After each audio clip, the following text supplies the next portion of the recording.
Hello guys, मैं हूं नवीन और शुरू करते हैं हमारी वीडियो। आज हम बात करेंगे यूथ के बारे में जो कि लेज़ी हो गई है। अब हम उसे एक्टिव करने की कोशिश करेंगे। कुछ चीज़ें हैं जो कि रिकमेंडेड है, हम उसे यूज़ करें तो मे बी थोड़े हम और एक्टिव हो जाएं और अपने काम को थोड़ा प्रोडक्टिवली करना स्टार्ट कर दें। ठीक है, तो मैं नहीं कहता कि आपको सेम ही रूटीन फॉलो करना चाहिए। सबके लिए अलग अलग रूटीन हो सकता है, आपका इंडिविजुअल बेसिस पे भी पर्सन टू पर्सन वैरी कर सकती हैं चीज़ें। इसीलिए मैं आपको एक स्ट्रक्चर बता देता हूँ, आप उसके हिसाब से अपने लिए चेंजेस कर सकते हैं, बट करिए ज़रूर। ठीक है।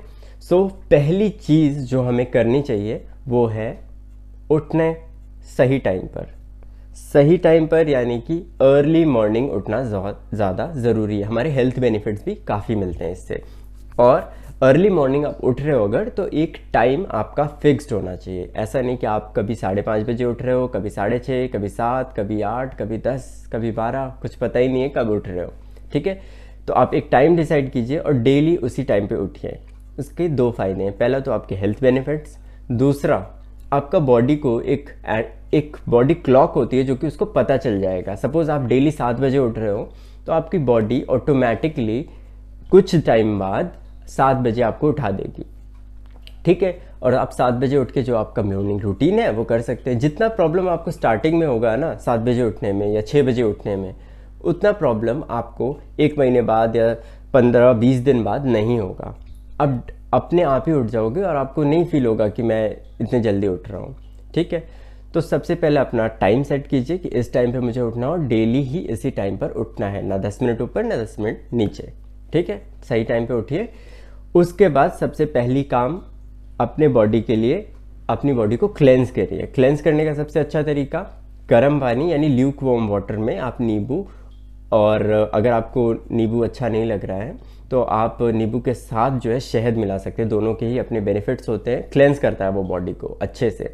उसके बाद आप अच्छे से फ्रेश हो जाइए और इस तरीके से आप हो सकते हैं एक बार को तैयार अपने मॉर्निंग रूटीन के लिए।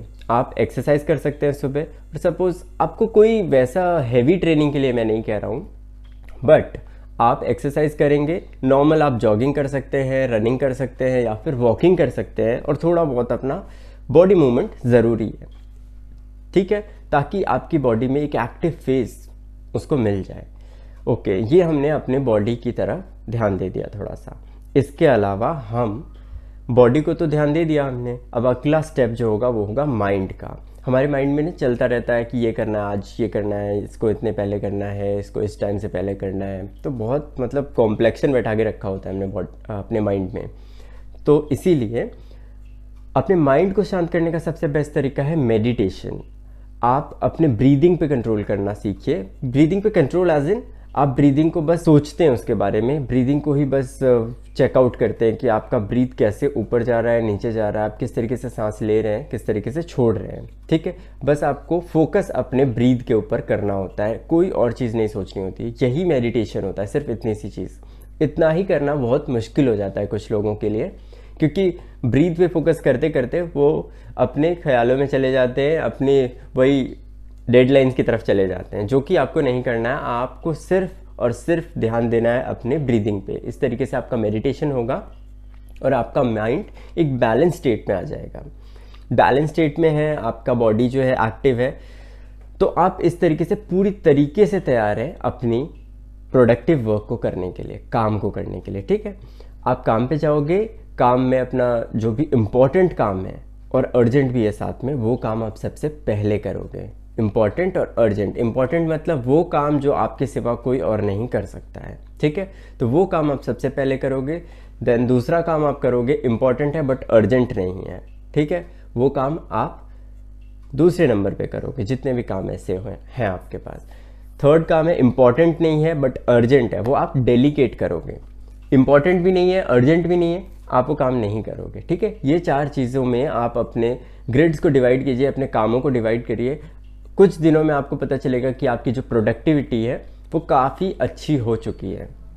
ठीक है, जल्दी उठने की वजह से आपके जो काम होंगे वो पहले कंप्लीट होंगे। आपके पास एक अच्छा खासा टाइम आपके पास बचेगा जिसमें आप और भी चीज़ें कर सकते हो, अपने पैशन पे वर्क कर सकते हो, आपको जो भी चीज़ें पसंद है ना उस पर आप काम कर सकते हो। ठीक है, तो इन चीज़ों पे ध्यान दीजिए। इसके अलावा आप एक नाइट रूटीन भी फॉलो कर सकते हैं। नाइट रूटीन में सबसे पहला काम आपको एक सही टाइम पे खाना, मतलब जो भी आपको टाइम लगता है कि ये मेरे लिए बेस्ट टाइम है, जिस टाइम पे मैं पूरी तरीके से अवेलेबल हूँ, तो उस टाइम पे आप खाना खाइए और डेली उसी टाइम पे खाना खाइए। इससे आपकी एक बॉडी क्लॉक बन जाएगी और बॉडी को भूख भी उसी टाइम लगेगी। ठीक है, तो टाइम चीज़ों का बनना बहुत ज़रूरी है, क्योंकि हमारा बॉडी जो वर्क करता है ना, वो टाइम के हिसाब से ही वर्क करता है। ठीक है, इसके अलावा सोने से पहले कुछ टाइम पहले जो है 1 घंटे पहले आप अपना मोबाइल छोड़ दीजिए, क्योंकि डिजिटल स्क्रीन ज़्यादा टाइम तक रहने से ना आपका माइंड जो है उतना बैलेंस नहीं रहता है। अब बैलेंस तरीके से सोओगे, एक स्थिर माइंडसेट के साथ सोओगे, तो सुबह भी आपका माइंडसेट वैसा ही रहेगा और उतना ही प्रोडक्टिवली आप काम कर पाओगे। ठीक है, तो मेरी तरफ से इतना ही। आप इसमें चेंजेस कर सकते हैं, अपने हिसाब से चीज़ें डाल सकते हैं इसमें, जो भी आपको सही लगती हैं। और कोई आपके पास टिप्स है तो आप डेफिनेटली कमेंट डाउन कर सकते हैं। ओके, सो मेरी तरफ से इतना ही। Thank you so much.